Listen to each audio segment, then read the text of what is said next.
Hi guys. तो एक बार फिर से आपके लिए इंटीग्रेशन की दुनिया में हार्दिक स्वागत। और डेफिनेट इंटीग्रल आज शुरू करने जा रहे हैं। बिल्कुल ए टू जी, यानी कि बिल्कुल पहले स्टेप से कि डेफिनेट इंटीग्रल के लिए कौन कौन से तरीके हैं, डेफिनेट इंटीग्रल खुद में क्या है, अभी तक जो आपने इंडेफिनेट इंटीग्रल किया उससे ये कैसे डिफरेंट है, कैसे इसके लिए कुछ स्पेशल रूल हैं या फार्मूलाज हैं या अलग अलग भी कुछ मेथड्स हैं।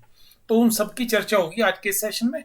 और इससे पहले कि आगे बढ़ूं, मैं दीपक भारद्वाज अपने YouTube channel zero to infinity में आपका हार्दिक स्वागत करना चाहूंगा। और साथ ही कहूंगा कि बिल्कुल रिलैक्स हो जाइए, आपको बिल्कुल एक एक चीज स्टेप बाय स्टेप सीखने को मिलेगी। तो चलते हैं आपके एनसीईआरटी में एक्सरसाइज 7.8 इसी के ऊपर बेस्ड है, definite integral as the limit of a sum. ये क्या स्पेशल टॉपिक या सब टॉपिक है डेफिनेट इंटीग्रल में, इसके ऊपर पहले चर्चा करेंगे। तो आज का हमारा जो टॉपिक है वो definite integral as the limit of sum है, यानी कि कभी भी हमें किसी पर्टिकुलर रीजन का एरिया निकालने के लिए कहें तो डेफिनेट इंटीग्रल क्या है, area of a bounded reason.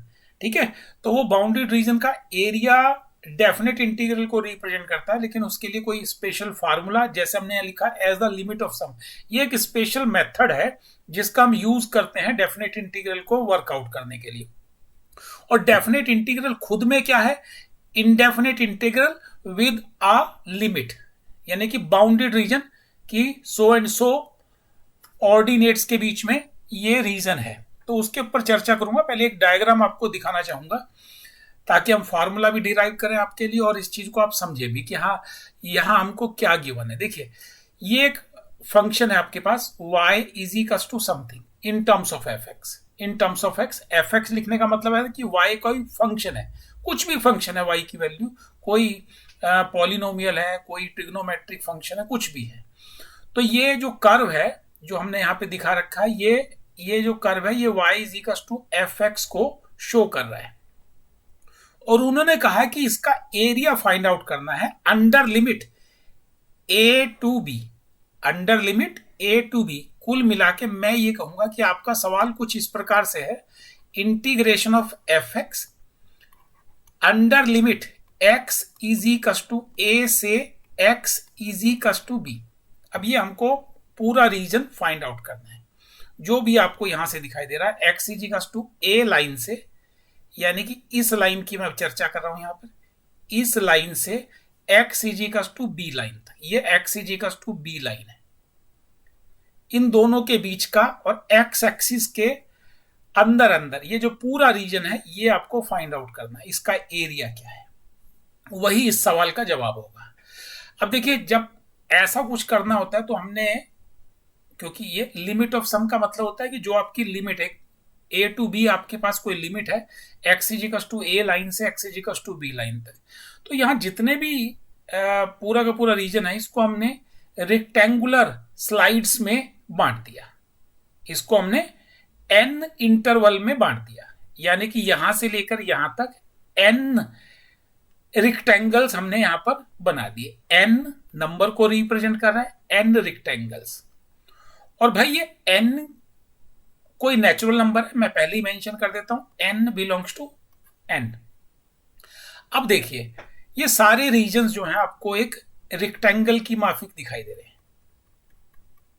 Rectangle की माफिक। अब ये जो पहली वैल्यू है x is equal to a, इस x is equal to a को, a वैल्यू को आप यहां मान लीजिए ये x नॉट है। a वैल्यू क्या है, x नॉट, यानी कि लेफ्ट हैंड लिमिट है, लेफ्ट हैंड लिमिट। और x is equal to b, जो आपके पास वैल्यू है लास्ट वाली, उस b को आप मान लीजिए ये b x n है, ये राइट हैंड लिमिट है। अब ये जो रीजन है a से b तक का, a से b तक का, इसको आपने b को नाम क्या दिया है, xn, a को क्या नाम दिया है, x नॉट। अब यहां जो पहला इंटरवल है जिस वैल्यू को मैं नाम दूंगा x1, उस x1 की वैल्यू क्या है, a प्लस h। अब आप कहेंगे सर ये h क्या है, ये जो हर रेक्टेंगल की जो विड्थ है इसको हमने h नाम दिया। ऑल विड्थ आर इक्वल, हमने बराबर विड्थ वाले रेक्टेंगुलर स्लाइड्स में इसको बांट दिया। ऐसी नेक्स्ट होगी x2। x2 की वैल्यू क्या होगी, a प्लस 2h। अब इस बात को आप यहां समझेंगे तो xn की वैल्यू होगी a plus NH, a plus NH। और इससे ठीक पहले जो इंटरवल होगा उसका नाम होगा xn-1, और इस xn-1 की वैल्यू होगी a plus n-1 into h। अच्छा, मेरा कहना यहां पर यह है कि अगर हम सभी रेक्टेंगल्स का एरिया निकाल लें और उसको ऐड कर दें तो हमारा आंसर आ जाएगा। तो हमने कहा इसका भी एरिया निकाल लेते, इसका भी एरिया निकाल लेते, इसका भी, इसका भी, इसका भी, and so on up to last, उन सबको ऐड अप कर देंगे। ठीक है। अब रेक्टेंगल का एरिया का फार्मूला क्या होता है, पहले हम एरिया की बात करें तो रेक्टेंगल का एरिया का फार्मूला होता है लेंथ इंटू ब्रेथ। अब देखिए ब्रेथ तो हमको मालूम है, ब्रेथ तो h यूनिट है। अब बात आती है लेंथ। तो लेंथ अगर आप इन सभी रेक्टेंगुलर पीसीस को देखो तो यहां पर मैं इसको एक बार थोड़ा सा हाईलाइट करना चाहूंगा। इस स्ट्राइप की बात कर लेते हैं। ये कर्व इसको यहां टच कर रहा है, इसको यहां टच कर रहा है, तो कौन सी लेंथ ले, इसको लेंथ ले या इसको लेंथ ले। ठीक है। तो मैं यहां पर आपको एक छोटी सी सलाहियत दूंगा। देखिए हमने टोटल इंटरवल्स कितने हैं, n इंटरवल्स। ठीक है ना, n intervals, each of equal width h। अब ये h की वैल्यू सेम सबके लिए है, लेकिन जो लेंथ है वो डिफरेंट है। ठीक है। तो हमने इसके लिए एक काम किया, हमने नंबर जो इंटरवल्स है, जो स्ट्राइप्स हैं, उनको इंक्रीज कर दिया। If n tends to infinity, अगर n इनफाइनाइट को टेंड करेगा तो हर इंटरवल की जो विड्थ है वो जीरो को रिप्रेजेंट करेगी, जीरो को रिप्रेजेंट करेगी। अब आप देखिए, ये तो एक बात हो गई। अभी आपने कहा था कि b जो है, b किसको रिप्रेजेंट कर रहा है, a प्लस NH को, a प्लस NH को। यहां से h की वैल्यू डिराइव कीजिए, NH की वैल्यू क्या होगी, b माइनस ए, और h की वैल्यू क्या होगी, b minus A upon n। यानी कि अगर number of intervals too many कर दिया जाए तो width of each interval almost negligible हो जाएगी, जीरो के आसपास हो जाएगी। तो ऐसे में जो भी स्ट्राइप्स हैं, यानी कि ये बहुत लो विड्थ के रेक्टेंगुलर स्ट्राइप्स हो जाएंगे। और उस केस में जो लोअर लिमिट है, जो छोटी वाली है, कन्वीनियंस के लिए जो लोअर वाली लिमिट है उसको हम उसकी लेंथ मान लेंगे। यानी कि इस स्ट्राइप की अगर मैं बात करूं तो इसी स्ट्राइप के लिए मैं ये कहूंगा कि इसका जो एरिया है, इसका जो एरिया है वो होगा ये वैल्यू, जो लेफ्ट हैंड स्ट्राइप है जिसका नाम है यहां पे XR-1, XR-1 इंटू h, ये होगा इसका एरिया। तो हर बार आपने लोअर केस को अज्यूम कर लेना। अब जैसे ये पहला रेक्टेंगल है, पहले रेक्टेंगल की लेंथ क्या है, f है। भाई अगर ये x is equals to a point है तो यहां से यहां तक की जो लंबाई है, ये लंबाई, ये जो लंबाई है, ये किसको रिप्रेजेंट करेगी, value of y for x is equals to a, ये रिप्रेजेंट करेगी fa को। तो इसका एरिया, इस पहले स्ट्राइप का एरिया, इसका एरिया कितना हो जाएगा, FA into H, FA into H. अगर ये A है तो जो नेक्स्ट वैल्यू है ये क्या है, A प्लस एच। तो इस स्ट्राइप का एरिया क्या होगा, इस स्ट्राइप का एरिया होगा FA plus H into width h। और अगर आप सभी की विड्थ ऐड अप कर दें, सभी की विड्थ ऐड अप कर दें, तो आपका आंसर क्या होगा, limit a to b fx dx। तो टोटल एरिया क्या होगा, देखिए विड्थ तो सभी की कॉमन है तो h आप कॉमन ले लीजिए, सबकी लेंथ को ऐड अप कर दीजिए, F A plus F A plus 1h plus F A plus 2h and so on up to f a plus n minus 1h under limit h tends to 0 n tends to infinite। दोनों बातें same है। Width जितना negligible होगी number of intervals उतना ही maximum होंगे। ठीक है, तो ये था इसका फार्मूला। अब कुछ और भी चीजें हैं जिनके ऊपर आपको ध्यान देना होगा, जिनको आपको याद रखना होगा कि हाँ उनकी मदद आपको जरूरत पड़ेगी। आपने क्लास 11th में स्पेशल सीरीज के फार्मूला गो थ्रू किए थे, तो वो फार्मूला मैं आपके सामने एक बार रखना चाहूंगा। स्पेशल सीरीज फार्मूला देखिए, कभी भी समीशन वन का मतलब क्या होता है दोस्तों? समेशन वन का मतलब होता है 1 1 1 1 1 1 n टाइम्स 1 1 1 n टाइम्स। तो इसका सम कितना होता है?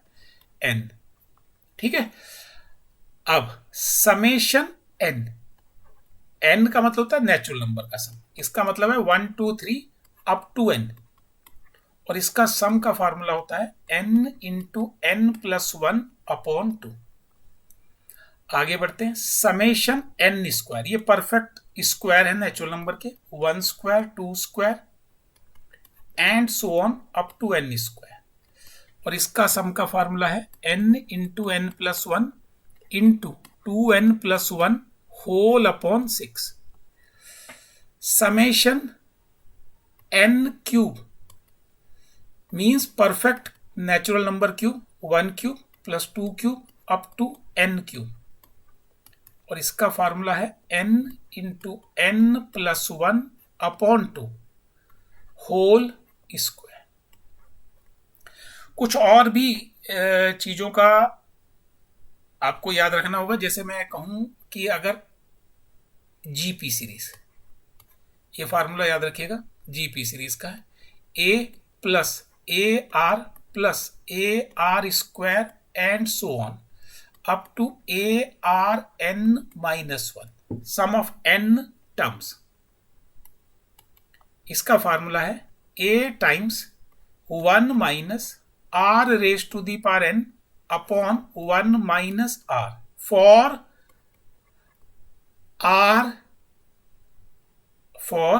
r absolute under less than 1। और अगर r की वैल्यू का मैग्नीट्यूड 1 से बड़ा हो तो बस ऊपर नीचे वाली टर्म्स के साइन चेंज कर दीजिए बस। ये फार्मूलाज आपको वहां पर आगे चलकर मदद करेंगे। कैसे क्वेश्चंस अटेम्प्ट किए जाते हैं, स्टेप बाय स्टेप, क्या एग्जाम में ये क्वेश्चन आएगा ही ऐसे आपको लिखा हुआ कि find the definite integral of the given question as limit of sum, तो मैं एक क्वेश्चन आपके सामने लेना चाहूंगा और उसके बाद हम यहां डिस्कस करेंगे। ये आपके पास क्वेश्चन है, उसने कहा कि find the definite integral as the limit of sum. तो देखिए, जब आपके पास ये क्वेश्चन इस कंडीशन के साथ आएगा कि डेफिनेट इंटीग्रल का वैल्यू निकालनी है एज लिमिट ऑफ सम, तो यहां पर आपको कुछ चीजें नोट कीजिए। पहले लिमिट नोट कीजिए। लिमिट क्या है? लिमिट गिवन है, limit a is 0, limit b is 5, दोनों लिमिट्स गिवन है। फंक्शन की वैल्यू कितनी गिवन है? फंक्शन की वैल्यू गिवन है दोस्तों x प्लस 1। अब आप देखिए, n रिप्रेजेंट्स टोटल इंटरवल और h की वैल्यू क्या होगी? b minus a upon n। b कितना है? 5, a कितना है? 0 अपॉन n, तो h की वैल्यू कितनी होगी दोस्तों? 5 अपॉन n। अब आपको ये फंक्शन निकालना है, तो फंक्शन का पहले फार्मूला लिख दीजिए। Function F X under limit a to b dx is equal to limit h tends to 0 n tends to infinite h times f a plus f A plus H, F A plus 2h and so on. Last term f a plus n minus 1 times h. ठीक है, अब आप यहां पर असली question पर आ जाइए। असली क्वेश्चन आपके पास है 0 to 5, फंक्शन है x plus 1 dx, limit h tends to 0, n tends to infinite, h की वैल्यू कितनी, h की value 5 upon n, F A की वैल्यू तो 0 है, अगर मैं इसमें 0 पुट कर दूंगा तो वैल्यू क्या होगी 0 plus 1, F A plus H, x के स्थान पर ए प्लस एच पुट करें तो वैल्यू क्या मिलेगी 0 plus H plus 1, same way 2h plus 1 and so on. Last term होगी n माइनस 1 h प्लस 1। ठीक है, ये आपके पास वैल्यू हो गया। अब मैं चाहूंगा कि आप लाइक टर्म्स यहां से पिक कर लीजिए। अगर मैं हर टर्म का सेकंड टर्म लूं तो वो कांस्टेंट है, 1 1 1 1 1 1 1 1 n टाइम्स है। कितने टाइम्स है, n टाइम्स। तो limit h tends to 0, n tends to infinite, 5 upon n। अगर मैं इन सारी टर्म्स को दो कैटेगरी में इकट्ठा कर दूं, पहली टर्म ले लूं h 2h से लेकर यहां तक, अगर उनसे h कॉमन ले लूं तो मेरे पास क्या बचेगा, मेरे पास बचेगा 1 plus 2 and so on up to n minus 1। और जो दूसरी कैटेगरी है उसमें सारी की सारी टर्म 1 1 ही है, 1 1 1 n टाइम्स।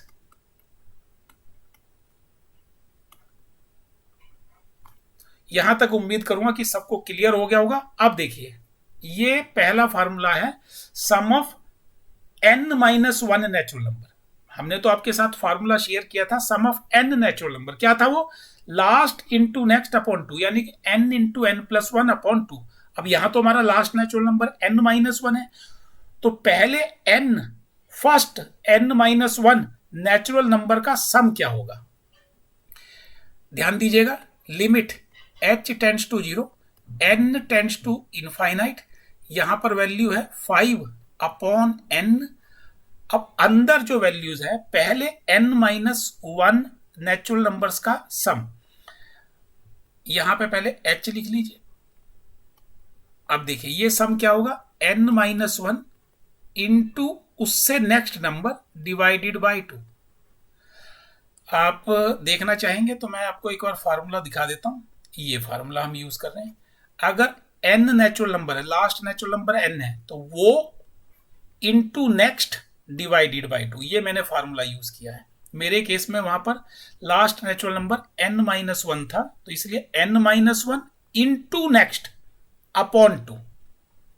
ठीक है, यहां तो ये हो गया। अब देखिए अगली कैटेगरी थी 1 1 1 1 1 1 1 n टाइम्स, n बार, तो 1 इंटू n। अब आप यहां पर देखिए आपके क्वेश्चन में limit h tends to 0, n tends to infinite, ये है 5 अपॉन n। ठीक है, और ये h है, इसकी वैल्यू भी पुट कर दीजिए, इसकी वैल्यू भी पुट कर दीजिए, 5 upon n into n minus 1 into n upon 2 plus n 1 जा n। यहां पर कुछ थोड़ा बहुत कैंसिल आउट हो रहा है तो उसको कैंसिल आउट कर लीजिए, n to n cancel out. अब थोड़ा सा क्रॉस मल्टीप्लाई कर लीजिए, ब्रैकेट ओपन कर लीजिए। अब तो h नहीं रहा, खाली आप n की लिमिट लिख सकते हैं, n टेंड्स टू इनफाइनाइट, 5 5 जा 25 बाय 2n, और न्यूमरेटर में लिख रखा है n माइनस 1 प्लस, इसकी मल्टीप्लाई इससे हुई तो n से n कैंसिल आउट हो जाएगा, 5n अपॉन n। थोड़ा सा मेहनत, limit n tends to infinite. अब देखिए ये क्या है, 25 अपॉन 2, ये जो लिखा है n-1, इसको n से डिवाइड कर दीजिए। क्या आया? n/n 1, 1/n। अब आप देखिए हमारी लिमिट क्या है? n tends to infinite. Infinite का उल्टा क्या होता है? 0। तो n का रेसिप्रोकल 0 को टेंड करेगा, तो इसकी वैल्यू 0 आ जाएगी। यानी कि अब इस स्टेप में आपको लिमिट पुट करनी है 25/2 1 - 0 + 5। तो देखिए आंसर कितना आ गया? 25/2 + 5। तो फाइनली अगर आप आंसर यहां पे देखें तो 35/2। चेक कीजिएगा कि कोई ऐसा पॉइंट जो आपको क्लियर ना हुआ हो। प्लीज एक बार क्वेश्चन को दोबारा से शुरुआत से देखेंगे तो आपको वो सारा का सारा पिन पॉइंट क्लियर हो जाएगा कि हाँ क्या हमारा सवाल था और उसमें किस चीज पर हमने वर्कआउट किया।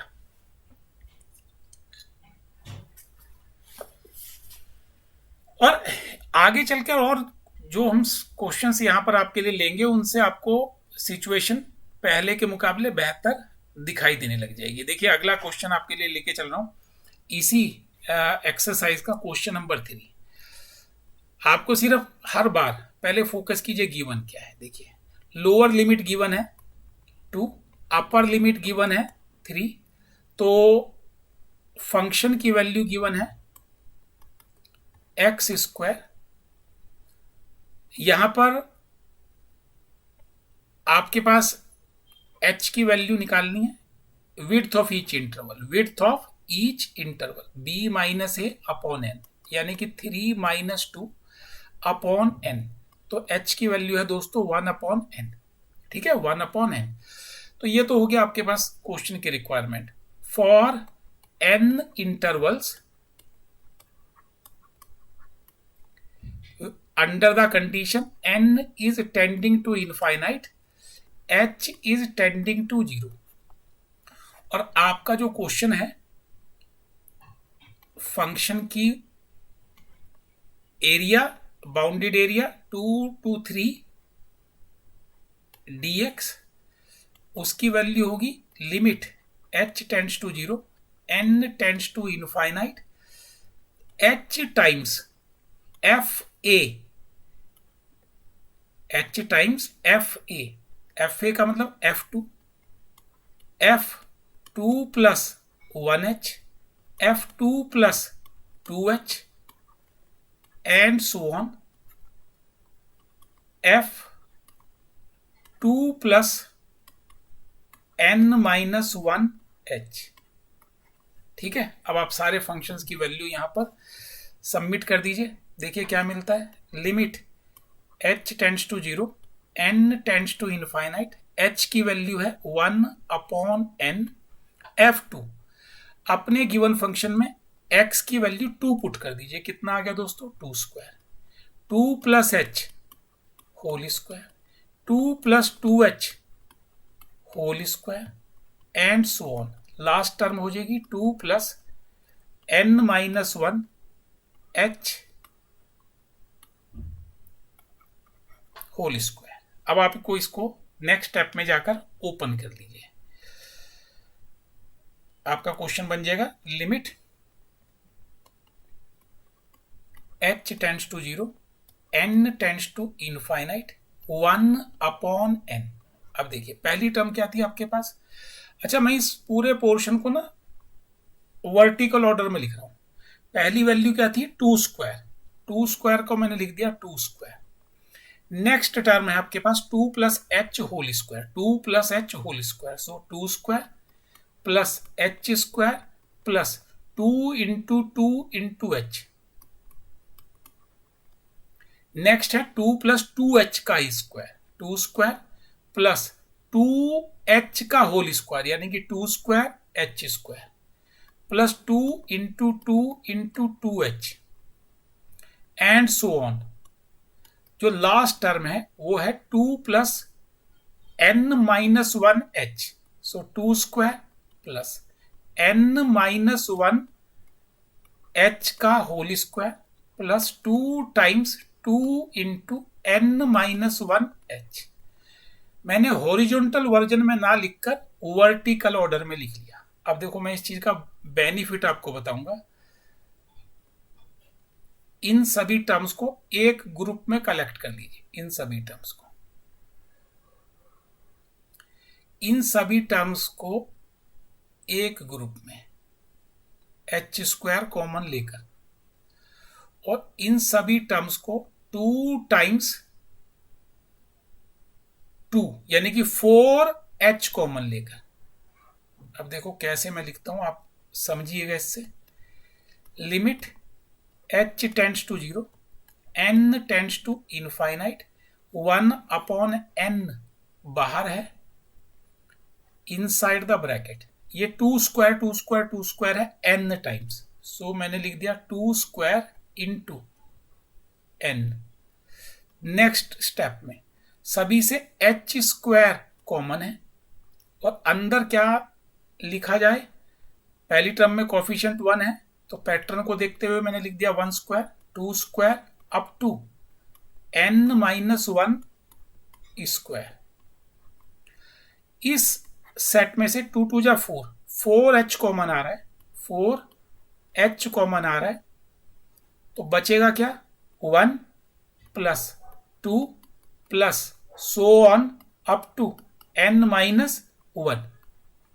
n-1, this is there.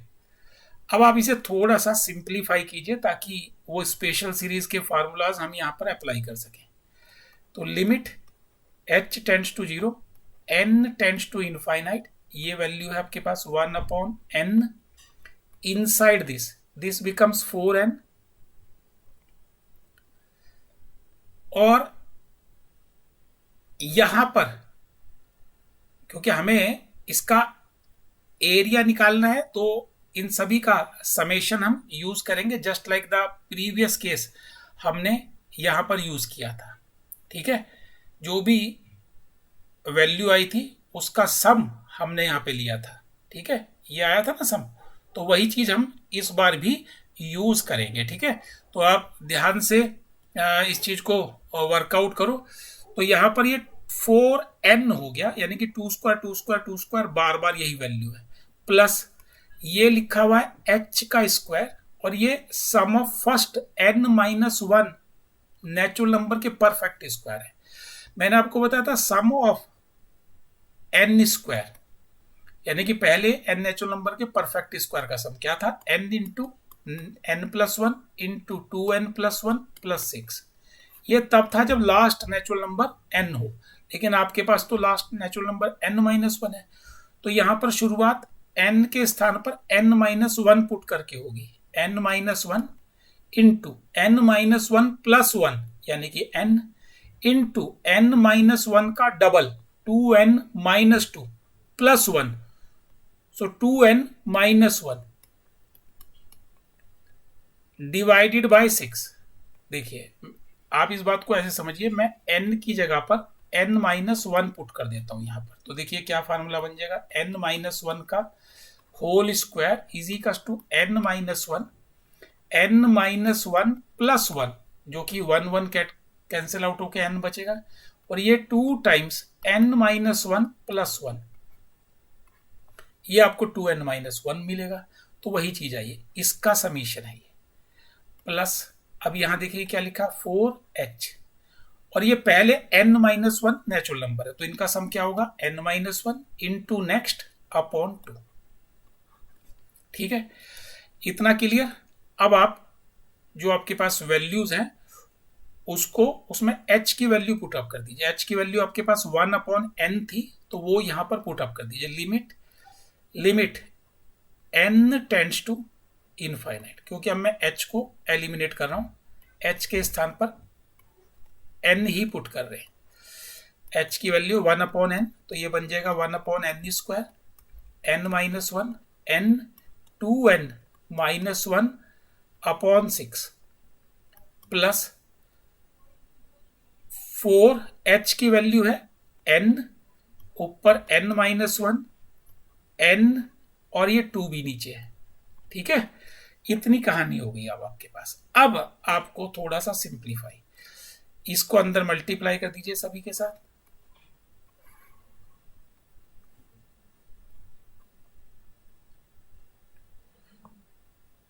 अब देखिए 4n upon N, 4n upon N क्या मिलेगा आपको, n limit 4n upon n, n 4 मिल गया आपको यहां पर।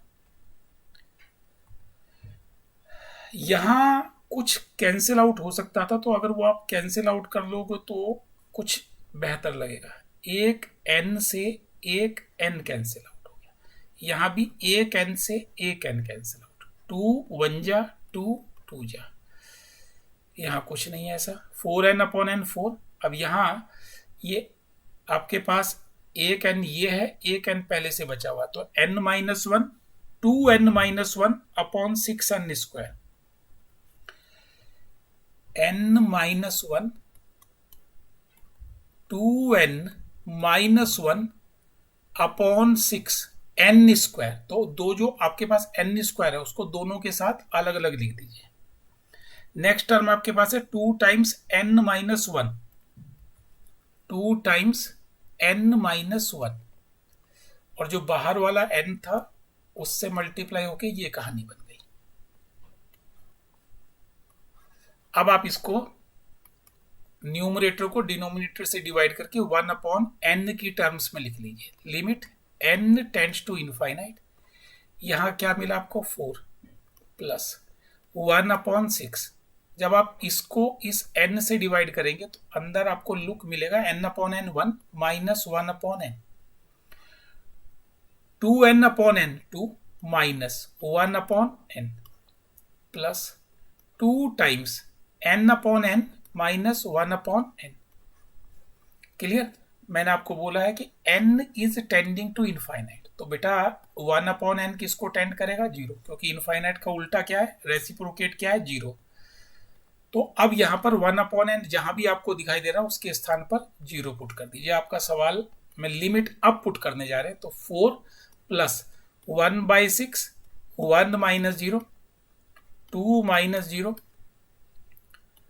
2 इंटू 1 माइनस 0। देखिए आपका सवाल क्या मिल गया आपको, 4 प्लस इन सबको मल्टीप्लाई करेंगे तो 2 3 जा तो 1 अपॉन 3, 2 1 जा 2, 4 एंड 2 6 प्लस 1/3, 6 3 जा 18 प्लस 1/3, 19 अपॉन 3 यूनिट। चेक कीजिएगा आंसर क्लियर है या नहीं है।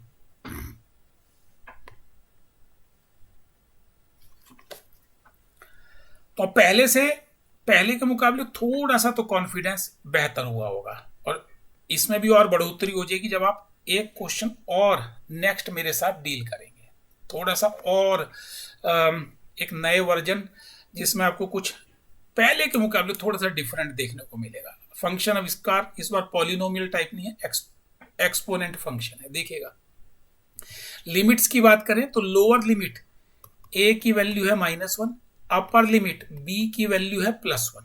लोअर और अपर लिमिट दोनों आपने यहां पे देख ली। विड्थ निकालिए, width of each interval, h की वैल्यू हो गई b -a अपॉन n, यानी कि 1 minus -1 upon n, so it becomes 2 upon n. Okay, as n tends to infinite, h tends to 0, और आपको निकालना है इस फंक्शन का वैल्यू। तो जो -1 to 1 ex dx, इसकी वैल्यू के लिए फार्मूला लिख लीजिए पहले। Limit h tends to 0, n tends to infinite, h times F A की वैल्यू क्या है -1 plus F A plus H, F A plus 2h and so on, F A plus n-1 h। अब देखिए आपने class 11th में limits के question किए, वो लिमिट्स के जो स्टैंडर्ड फार्मूलाज हैं वो भी अच्छी तरह से आपके दिमाग में होने चाहिए। मैं तो जो क्वेश्चन आएगा जहां जो यूज करना होगा वो आपके साथ शेयर करूंगा, लेकिन आप भी उनको एक बार गो थ्रू कर लेना। Limit h tends to 0, n tends to infinite. h की वैल्यू यहां पर आप पुट कर सकते हैं 2/n, f-1। अब देखिए आपके पास फंक्शन है, जो आपका गिवन फंक्शन है वो है e raise to the power x, तो x के अंदर -1 पुट कर दीजिए, तो क्या बना function e raise to the power -1, e raise to the power -1 plus h, e raise to the power -1 plus 2h and so on, e raise to the power -1 plus n-1h। ये हो गया। अच्छा, एक एक्सपोनेंट की property है वो आपको मालूम होनी चाहिए, a raise to the power m plus n is equal to a raise to the power m, a raise to the power n। तो हम इनको, इन सभी टर्म्स को ब्रेक कर लेंगे, प्रोडक्ट ऑफ टू टर्म्स। तो देखिए क्या मिलता है हमको, limit h tends to 0, n tends to infinite, h की वैल्यू हमारे पास थी 2/n, ये टर्म है e raise to the power -1 plus e raise to the power -1, e raise to the power h, e raise to the power -1, e raise to the power 2h and so on. Last जो term होगी वो होगी e raise to the power -1, e raise to the power n-1h। अब आप देख सकते हैं यहाँ पे e raise to the power -1, ये कॉमन निकल जाएगा, ये पूरी टर्म कॉमन निकल सकती है। Limit h tends to 0, n tends to infinite, 2/n e raise to the power -1, ये हमने यहाँ पे कॉमन ले लिया। अब अंदर जो दिखाई दे रहा वैल्यू वो है 1 plus EH plus E2H and so on up to EN-1H। और ये जो सीरीज है ये एक GP सीरीज है, ठीक है। कैसी सीरीज है? GP सीरीज है, GP सीरीज। अगर इसका, इस सीरीज की फर्स्ट टर्म देखें, इस सीरीज की फर्स्ट टर्म को अगर हम A नाम देते हैं तो वो है 1, common multiple, common multiple R is equal to second term upon first term, यानी कि e raise to the power h आ जाएगा। तो इसका फार्मूला अप्लाई कर दीजिए भाई, limit h tends to 0, n tends to infinite, 2/n, ये e की पावर -1 है भाई, इसको मैं नीचे ले आता हूं, यहां लिख लेता हूं। अब इसका फार्मूला है, मैं फार्मूला लिख देता हूं, sum of n terms, a times r raise to the power n -1 upon r -1। तो a का मतलब है 1, लिखो या मत लिखो। r की वैल्यू क्या है? r की वैल्यू है e raise to the power h, उसकी पावर n -1, और डिनोमिनेटर में क्या है? r का मतलब e की पावर h -1 प्लस, ये आपने यहां पे इसका सम लिख दिया पूरा, ठीक है। अच्छा, मैं ये जो वैल्यू 2/n थी ये हमने h के स्थान पे लिखी थी, तो मैं चाहूंगा कि यार मैं इस 2/n को वापस n में तब्दील कर दूं। मुझे 2/n नहीं चाहिए, मैं उसकी जगह पर h ही रहने देता हूं। अब देखिए थोड़ा सा मैं यहाँ पे आपका समय लूंगा। Limit h tends to 0, n tends to infinite. ये जो 1/e है इसको यही लिखा रहने दीजिए, ये जो e है, ये h और ये EH-1 इनको एक साथ लिख लीजिए, H/EH-1, और ये जो न्यूमरेटर पार्ट है इसको एक साथ लिख दीजिए, e raise to the power NH-1, ठीक है। वापिस जाते हैं प्रीवियस पेज पर, यहां पर आपने वैल्यू निकाली थी h की, क्या थी? 2/n। अगर मैं इसको क्रॉस मल्टीप्लाई करूं तो n इंटू h, उसकी वैल्यू कितनी आती है? 2। तो NH के स्थान पर 2 पुट कर दीजिए अगले स्टेप में यहां। तो देखिए आपका सवाल क्या बनता है, limit H tends to 0 1/e into H/EH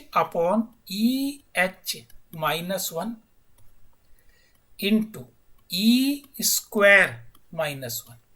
ठीक है, अब मैं आपको याद दिला देता हूं जो क्लास 11th में आपने गो थ्रू किया था। Limit H tends to 0 EH -1/H is equals to 1 standard result था। इस स्टैंडर्ड रिजल्ट का रेसिप्रोकेट भी यही होगा, क्योंकि 1 का रेसिप्रोकल 1 ही होता है। तो इसकी वैल्यू आपको मिल गई 1, ये है 1/E और ये है E² -1। अब आप इसको थोड़ा सा क्रिस्पी कर लीजिए, E² -1/E। डिनोमिनेटर को आप सेपरेट कर सकते हैं, E² -1/E, या फिर सिंप्लीफाई कर सकते हैं E -1/E। समझ में आया? उम्मीद करूंगा कि यहाँ तक क्लियर हो गया होगा। और अब जो भी इस एक्सरसाइज के बचे हुए क्वेश्चन हैं उनको आप अपनी तरफ से डील करें। फिर भी कहीं कोई समस्या हो तो कमेंट बॉक्स के थ्रू आप मुझ तक अपने सवाल पहुंचा सकते हैं। टेलीग्राम बॉक्स ग्रुप का लिंक दिया हुआ है, उसके थ्रू अपने सवाल पहुंचा सकते हैं। और हार्दिक स्वागत। कभी भी आपकी कोई भी समस्या है तो स्पेसिफाई करके मुझे भेजें, इमेज भेजें, कुछ भी है तो हम जल्दी से जल्दी आपके सवाल का जवाब देने की पूरी कोशिश करेंगे। आपका दिन शुभ हो और आप इसी तरह से मेहनत करते रहें। और अगर आप डिफेंस की भी तैयारी कर रहे हैं, एनडीए की तैयारी कर रहे हैं, तो मेरा कोर्स भी मेरी ऐप के ऊपर लॉन्च होने जा रहा है, crash course for NDA 1 2023 mathematics. तो उसके लिए आप मेरी ऐप का लिंक से ऐप को डाउनलोड कीजिए, बड़ी नॉमिनल फीस है, उसके थ्रू आप इस कोर्स को वहाँ पर परचेज कर सकते हैं। आपका शुक्रिया मेरे साथ बने रहने के लिए। मिलते हैं अगले सेशन में जल्दी ही, तब तक के लिए अपना ध्यान रखिएगा।